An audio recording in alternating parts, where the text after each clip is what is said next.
let's talk about something that doesn't get brought up enough.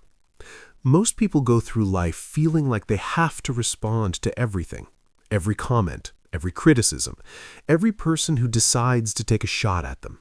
It feels almost automatic, like if you don't defend yourself, you're somehow losing. But there's a different way to look at it, and it goes back further than most people realize. Niccolò Machiavelli, a political thinker from 15th century Florence, spent a lot of his life studying power. Not in an abstract philosophical way, he studied real leaders, real conflicts, and real outcomes. He wanted to understand what actually separated people who held on to power from people who lost it. And one of the things he kept coming back to wasn't aggression. It wasn't intimidation. It was something much quieter than that. It was the ability to simply not react. Now that might sound simple, but if you've ever been in a situation where someone was pushing your buttons, insulting you, challenging you, spreading rumors about you, you know how hard it actually is to just let it go. Every instinct you have is telling you to fire back, to defend yourself, to set the record straight. Machiavelli's point was that acting on that instinct is almost always the wrong move. And once you understand why, it's hard to unsee it. Why people expect a reaction. Here's the thing about human behavior. We are wired for response. When someone says something to us, especially something negative, there's an almost immediate pull to answer it. It doesn't matter if it's a face-to-face confrontation, a comment online, or something you heard secondhand. The impulse to respond is strong. And most people follow that impulse without thinking twice. So when someone decides to provoke you, whether it's a coworker undermining you, a stranger on the internet leaving a nasty comment, or someone spreading a story that isn't true, they're counting on that impulse. They've already predicted your next move before you've even made it. They expect anger. They expect defensiveness. They expect you to take the bait. That's the whole setup. The provocation only works if you play your part. But what happens when you don't? When the anger never comes, when the defense never shows up, when you just don't respond? Something interesting happens. The whole dynamic falls apart. Think about it like this. A provocation is basically a setup. It needs two things to work, someone to throw it out there and someone to catch it. The moment you decide not to catch it, the whole thing collapses. There's nothing to work with, no argument to escalate, no emotion to feed off of. It's like throwing a punch and hitting nothing but air. What silence actually does. When you don't respond to a provocation, the silence does something that words never could. It creates uncertainty. The person who was expecting a reaction suddenly doesn't know what to do with themselves.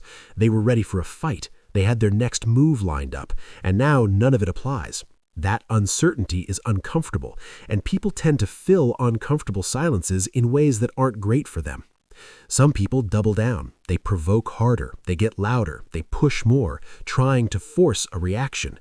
But without anything coming back at them, all that energy just kind of hangs in the air, and the people watching start to notice.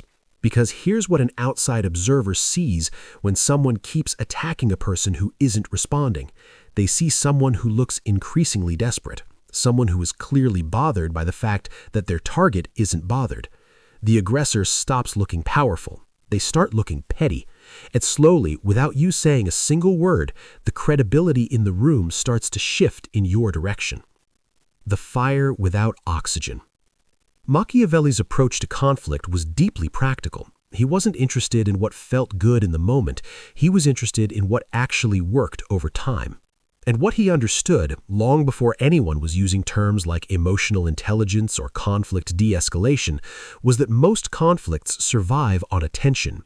Every argument, every feud, every ongoing back and forth needs something to keep it alive. It needs reactions. It needs engagement.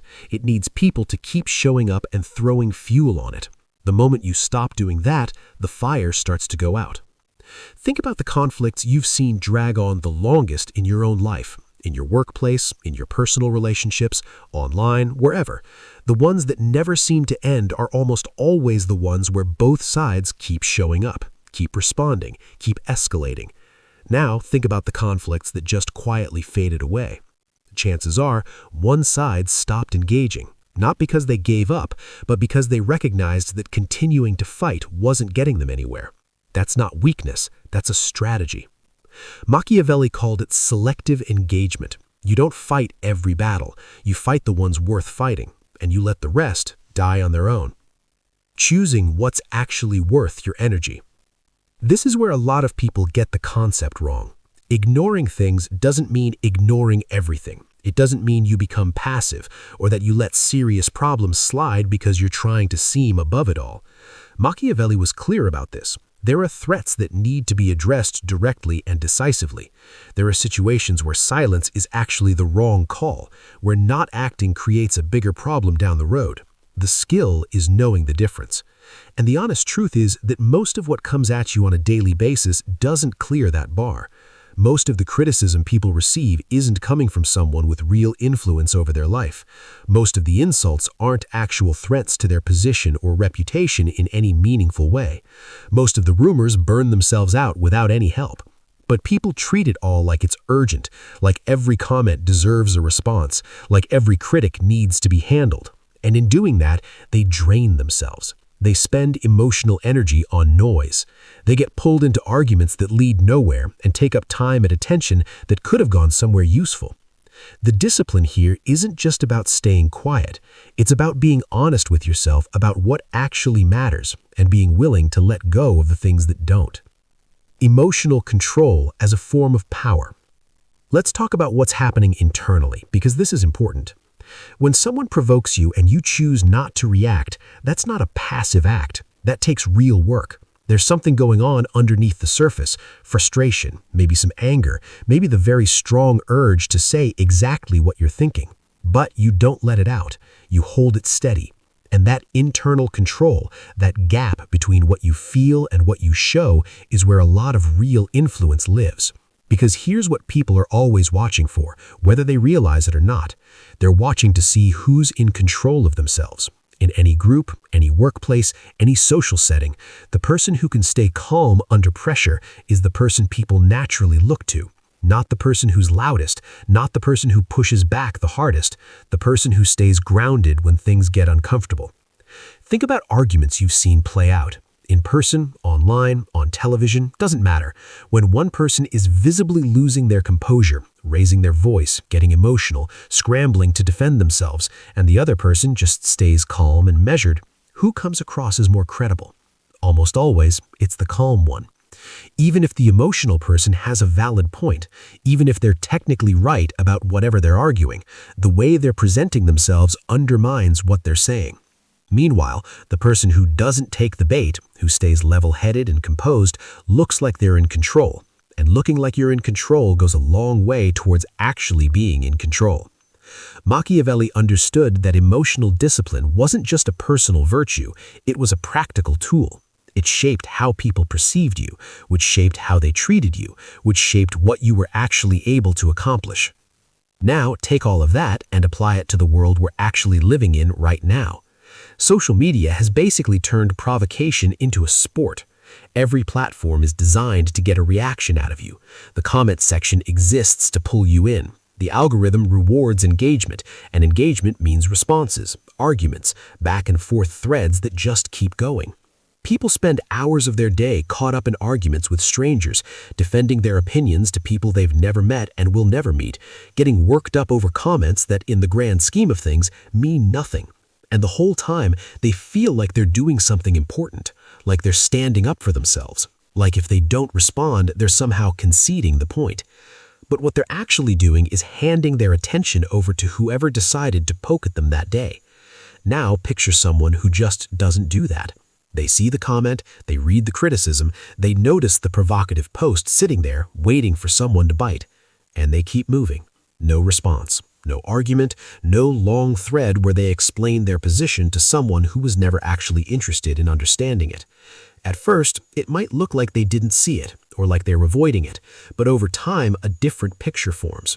People start to see someone who isn't rattled by the noise, someone who knows what they're about and doesn't need to prove it in a comment section. That's not indifference, that's confidence, and people can tell the difference. Your silence shapes your reputation. Here's something Machiavelli spent a lot of time on, the relationship between perception and power. He understood that in many ways, how people see you is just as important as what you actually do. A leader who appears strong and in control will often have more practical influence than one who is constantly reactive and defensive, even if their actual abilities are similar. This applies at every level. When you respond to every person who criticizes you, you're sending a signal. You're showing that those people have some kind of hold over your emotions, that their opinion is significant enough to pull you away from whatever you were doing and make you stop and defend yourself. And people pick up on that, even if it's subtle, even if no one says it out loud. But when you don't respond, when you stay focused on what you're doing and let the criticism sit there unanswered, you're sending a different signal. Your silence says, "This isn't worth my time." And over time, that reputation builds. People start to see you as someone who isn't easily knocked off balance. Someone who has a clear sense of their own direction and isn't going to abandon it every time someone has something negative to say. That kind of reputation is genuinely hard to rattle, because once people believe you're steady, it takes a lot more than a few critical comments to change their minds. The discipline behind the strategy. When most people hear the name Machiavelli, the first things that come to mind are manipulation and ruthlessness, the idea that the ends justify the means, that you do whatever it takes to get what you want. But that's a pretty narrow reading of what he actually wrote. A lot of his work was about something more fundamental than that. It was about self-governance, about the kind of discipline it takes to operate effectively in a world where other people are constantly trying to pull your attention in different directions, provoke your emotions, and knock you off your game. He believed that a person who couldn't govern themselves, who reacted to every threat, chased every conflict, and let their emotions drive their decisions, wasn't actually in control of anything. They were just being pushed around by whoever happened to get to them last. Real control, in his view, started with controlling yourself. And in today's world, that lesson hits differently than it probably did in 15th century Florence, because the number of things competing for your attention and your emotional energy has never been higher. Every notification is asking for a reaction. Every platform is engineered to pull you in. Every person with an opinion and an internet connection has the ability to put something in front of you that's designed to get a response. If you react to all of it, you're not directing your own life. You're just bouncing from one stimulus to the next. Machiavelli's advice, translated into today's terms, would probably be something like this.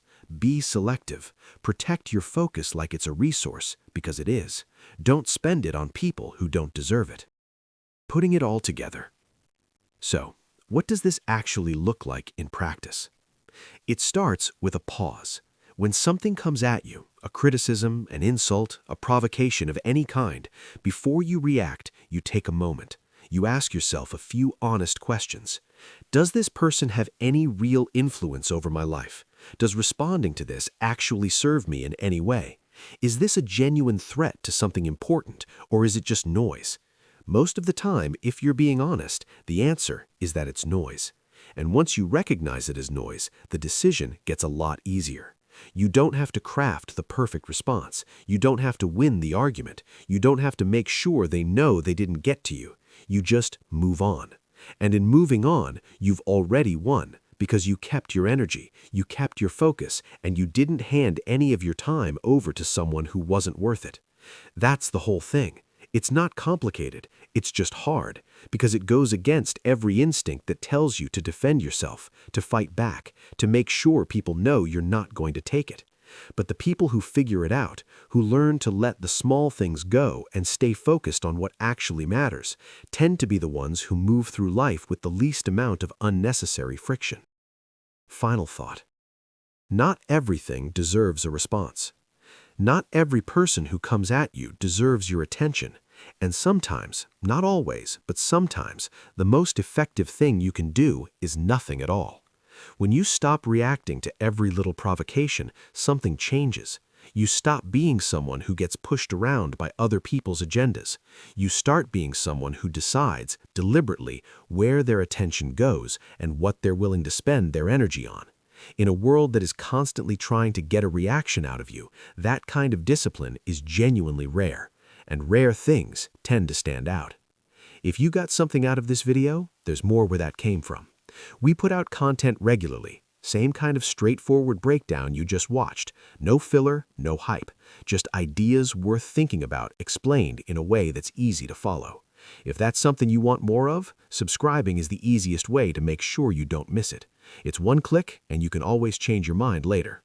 Either way, thanks for watching the whole thing. That actually means something. We'll see you in the next one.